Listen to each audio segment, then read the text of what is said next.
धाकड़ खबर बेखौफजुमा बेबाक अंदाज। धाकड़ खबर के न्यूज रूम से मैं आपके साथ हूं अकरम रईस खान। आर्यन खान केस से जुड़े हुए अपडेट्स का ताजा बुलेटिन लेकर एक बार फिर से आपके सामने हाजिर हो गया हूं। आज के बुलेटिन को 4 हिस्सों में आपके सामने रखने जा रहा हूं।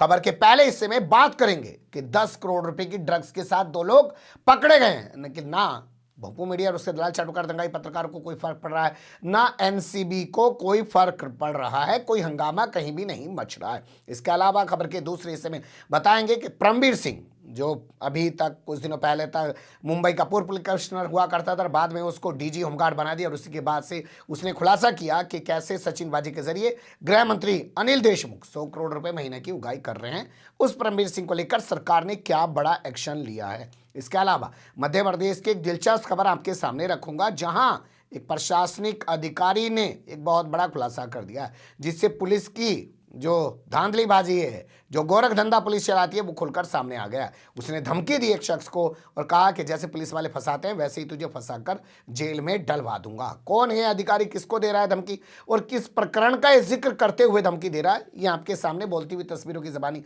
रखने की कोशिश करूंगा। इसके अलावा खबर के चौथे हिस्से में बात करेंगे नवाब मलिक के नए खुलासे को लेकर। नवाब मलिक ने कहा है कि केंद्र सरकार उन पर दबाव बना रही है और कह रही है कि राज्य सरकार की जो पुलिस 5 मामलों की जांच कर रही है, उन 5 मामलों को एनसीबी को सौंप दिया जाए।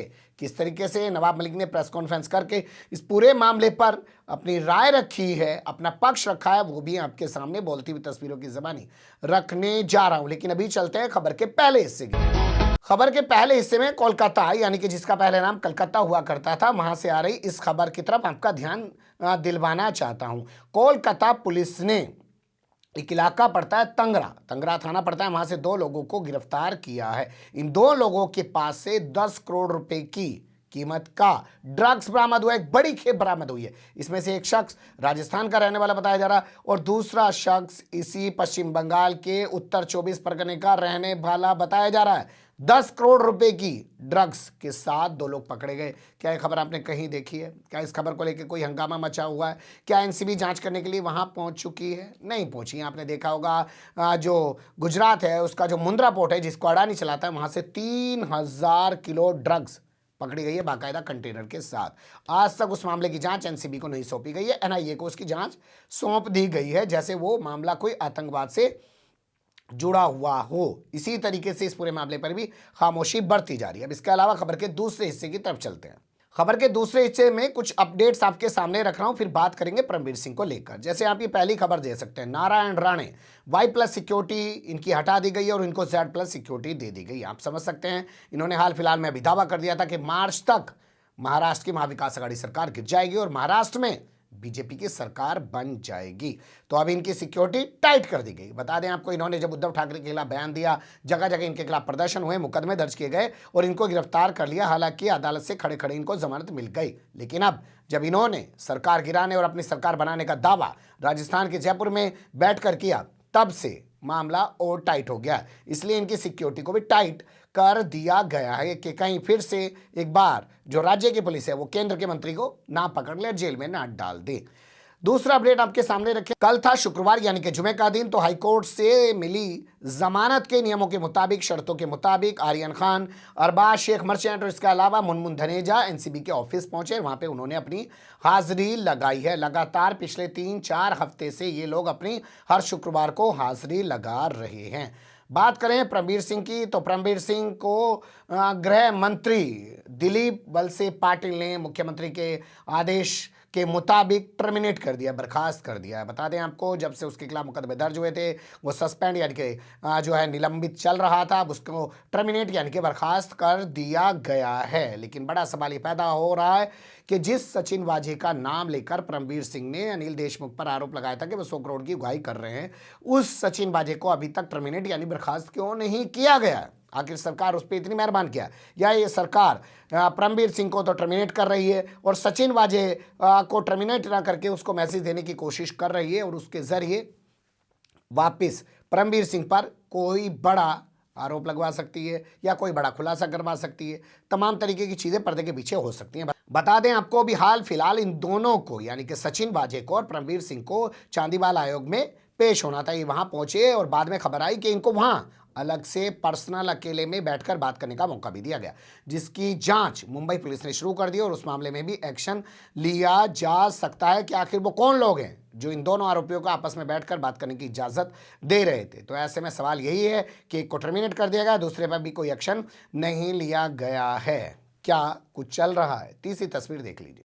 ये खबर हमारे पास मध्य प्रदेश से आई है। मध्य प्रदेश का एक जिला है जबलपुर, आप जानते होंगे काफ़ी महत्वपूर्ण जिला है। यहाँ का एक आरटीओ है, आरटीओ आप समझते ही होंगे, जो परिवहन विभाग का अधिकारी होता है, उसका नाम है संतोष पाल।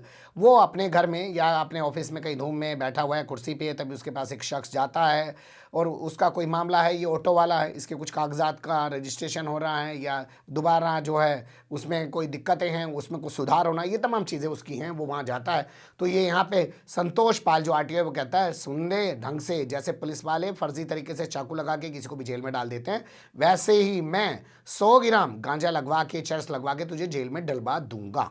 भैया ना खाओ, नहीं हम लोग देखे और हमने खा के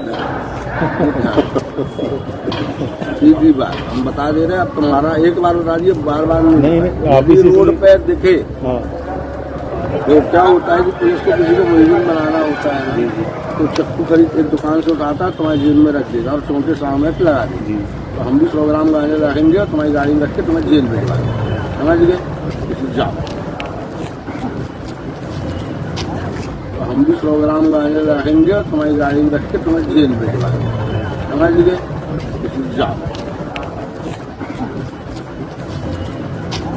सुन लिया आपने। अब यहाँ दो सवाल पैदा होते हैं। एक तो ये कि क्या ये अधिकारी इससे पहले भी कई लोगों को इस तरीके से फंसा चुका है, ये एक सवाल हो रहा है और इसकी जांच होनी चाहिए। और दूसरा ये, क्या वाकई में पुलिस ऐसा करती है जो ये आरटीओ बता रहा है? और अगर पुलिस ऐसा ही करती है तो क्या आज तक पुलिस ने जितने लोगों को जेल में डाला है जबलपुर के अंदर, उन तमाम मामलों की जांच की जानी चाहिए या नहीं की जानी चाहिए? एक सवाल गंभीर तौर पर उभर कर सामने आ रहा है। और तीसरा अहम सवाल ये भी बनता है कि अगर पुलिस पर इस तरीके का आरोप लगा रहा है कि पुलिस ऐसे काम कर रही है, तो ऐसे अधिकारी को फौरन सस्पेंड किया जाना चाहिए और पुलिस की तरफ से इसके खिलाफ मुकदमा दर्ज किया जाना चाहिए और कहा जाना चाहिए कि ये पुलिस की छवि को खराब करने की कोशिश कर रहा है, ये आरटीओ अच्छा अधिकारी नहीं है और इसको जेल में डालना चाहिए। लेकिन सबसे अहम ये कि कहीं ना कहीं ये कलई ज़रूर खोल रहा है पुलिस की, जो हमें मुंबई के अंदर एनसीबी और तमाम लोगों के ज़रिए भी दिख रहा है कि कैसे वहाँ जब हाई कोर्ट ज़मानत का बेल ऑर्डर जारी करता है तो उसमें कहता है कि आर्यन खान के खिलाफ कोई सबूत नहीं मिला। उससे साफ लगता है कि जो अधिकारी कह रहा है कि फर्जी तरीके से पुलिस वाले फंसाते हैं। हालांकि कोई रॉकेट साइंस वाली बात नहीं है समझने के लिए, आम आदमी सब जानते हैं। अब चलते हैं नवाब मलिक की तरफ। नवाब मलिक की बात कर लेते हैं। नवाब मलिक जो है आए दिन एक से बढ़कर एक खुलासा करते रहते हैं। हालांकि आजकल समीर वानखेड़े से जुड़ा हुआ वो कोई खुलासा नहीं कर पा रहे हैं। आपको पता होना चाहिए 22 तारीख को सिंगल बेंच ने कहा कि आप खुलासा करते रह सकते हैं, कोई दिक्कत नहीं है। लेकिन जब 25 नवंबर को डबल बेंच ने मामला गया तो डबल बेंच ने कह दिया कि आप कोई खुलासा नहीं करेंगे 9 दिसंबर तक। तो 9 दिसंबर की सुनवाई के बाद क्या होगा, हो सकता है फिर खुलासे करने लग जाए समीर वानखेड़े को लेकर, लेकिन अभी वो मामला इनका बंद है। लेकिन अब इन्होंने एक बड़ा ही गंभीर मुद्दा उठाया कल।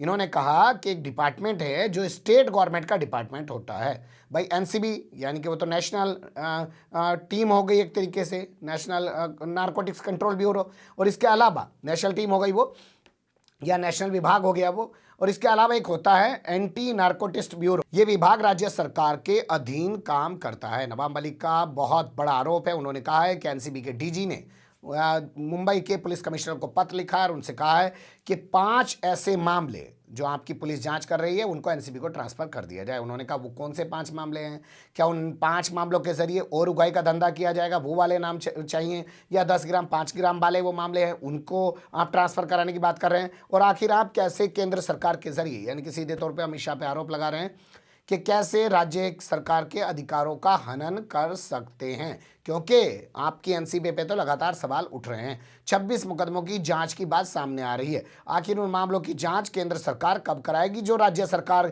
की एजेंसी से 5 मामले लेकर और एनसीबी को देने की बात कर रही है? ये तमाम चीजें उन्होंने उठाई, उन्हीं की ज़बानी सुन लीजिए।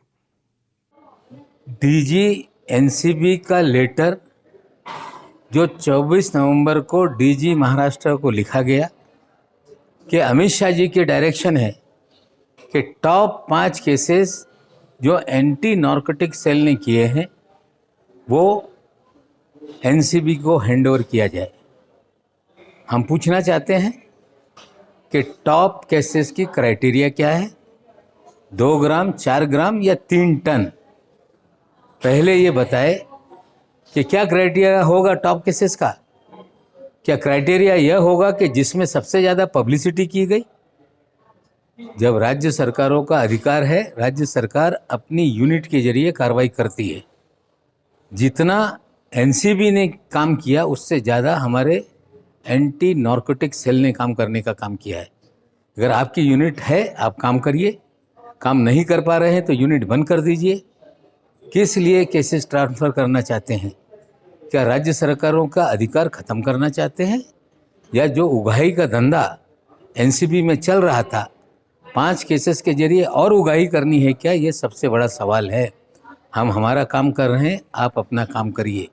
और सही मानों में आपकी संस्था अगर काम करती है तो 26 जो जाली मामले बनाए गए उसकी जांच कब होगी? बेगुनाहों को फंसाया गया कब छोड़ा जाएगा? ये सारे सवाल हम पूछना चाहते हैं। ये साफ हो गया है कि जोनल यूनिट महाराष्ट्र में उगाही का धंधा कर रही है, प्राइवेट आर्मी बनाए हुए है, और ऐसे में केसेस ट्रांसफ़र करने की मांग हमें लगता है ये क्यों है, इसका जवाब केंद्र सरकार को देना होगा। सुन लिया आपने नवाब मलिक को। अब इसको लेकर भारतीय जनता पार्टी की तरफ से कोई पक्ष नहीं आया, एनसीबी की तरफ से कोई पक्ष नहीं आया। जैसे आएगा उससे आपको अपडेट कराने की कोशिश करेंगे। लेकिन लग रहा है कि जो सिलसिला शुरू हुआ था आर्यन खान की गिरफ्तारी के बाद, और 6 अक्टूबर से जो सिलसिला शुरू किया था नवाब मलिक ने प्रेस कॉन्फ्रेंस के जरिए, और जिसके चलते सवालों के घेरे में सबीर बांध खड़े हैं, एनसीबी है, बीजेपी के कई सारे नेता हैं और मोदी सरकार है, उन पर सवाल उठना अभी भी जारी है या उठाना अभी भी जारी है। यह सिलसिला आगे भी जारी रहेगा। लेकिन इस मामले में क्या कार्रवाई केंद्र सरकार को करनी चाहिए उस पर पूरी तरह खामोशी बनी हुई है। फिलहाल कमेंट्स के रूप में आप लोग अपनी राय दे सकते हैं, खबर को लाइक कर सकते हैं, चैनल को सब्सक्राइब कर सकते हैं और ज़्यादा से ज़्यादा हमारी खबरों को शेयर कर सकते हैं। फिर ऐसे ही किसी सुलगते हुए या उलझते मुद्दे लेकर मैं आपके सामने हूँगा हाजिर। फिलहाल अभी मुझे दें इजाज़त।